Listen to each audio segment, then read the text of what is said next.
সিরিয়ায় মোহাম্মদ আল বশিরকে অন্তর্বর্তীকালীন প্রধানমন্ত্রী হিসেবে নিয়োগ দিয়েছে বিরোধী গোষ্ঠীগুলো।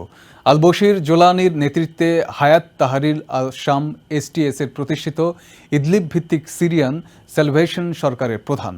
বাশার আল আসাদের পতনের পর বিরোধী গোষ্ঠীগুলো একটি নতুন সরকার গঠনে দ্রুত কাজ করছে। এদিকে বিরোধী দলগুলোর কাছে ক্ষমতা হস্তান্তর করতে রাজি হয়েছেন সিরিয়ার সাবেক প্রধানমন্ত্রী মোহাম্মদ গাজী আল জালালি। দামেস্কাস সহ সিরিয়ার বড় অংশের এলাকা দখল করে দীর্ঘদিনের প্রেসিডেন্ট বাশার আল আসাদকে ক্ষমতাচ্যুত করার পর সিরিয়ার বিরোধী শক্তি এখন আনুষ্ঠানিকভাবে দেশের নিয়ন্ত্রণ নেয়ার প্রক্রিয়ায় রয়েছে। এরই ধারাবাহিকতায় মোহাম্মদ আল বশিরকে অন্তর্বর্তীকালীন প্রধানমন্ত্রী হিসেবে নিয়োগ দিয়েছে বিরোধী গোষ্ঠীগুলো। বিদায়ী প্রধানমন্ত্রী মোহাম্মদ আল জালালির সঙ্গে দেখা করে বিরোধী নেতা আহমেদ আল শারা ক্ষমতা হস্তান্তরের বিষয়ে আলোচনা করেন। আল জালালি, যিনি আসাদের অধীনে প্রধানমন্ত্রীর দায়িত্ব পালন করেছেন, হায়াত তাহরির আল শামের সিরিয়ান স্যালভেশন গভর্নমেন্ট এসএসজির কাছে ক্ষমতা হস্তান্তর করতে সম্মত হয়েছেন।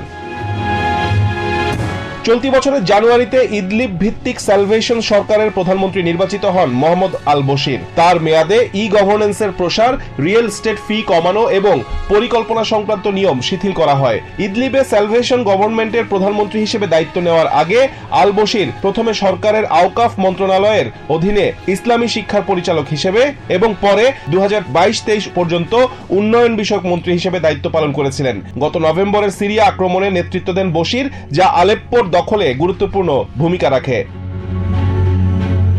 মোহাম্মদ আল বশির 1983 সালে ইদলিব প্রদেশের জাবাল জাউইয়া অঞ্চলের মাসাউন গ্রামে জন্মগ্রহণ করেন। 2007 সালে আলেপ্পো বিশ্ববিদ্যালয় থেকে ইলেকট্রিক্যাল এবং ইলেকট্রিক্যাল ইঞ্জিনিয়ারিং এ স্নাতক ডিগ্রি অর্জন করেন। 2021 সালে ইদলিব বিশ্ববিদ্যালয় থেকে শরিয়া ও আইন বিষয়ে ডিগ্রি নেন। তিনি সিরিয়ান গ্যাস কোম্পানিতে কাজ করতেন। 2021 সালে সিরিয়ার বিপ্লবের সঙ্গে নিজেকে যুক্ত করেন বশির।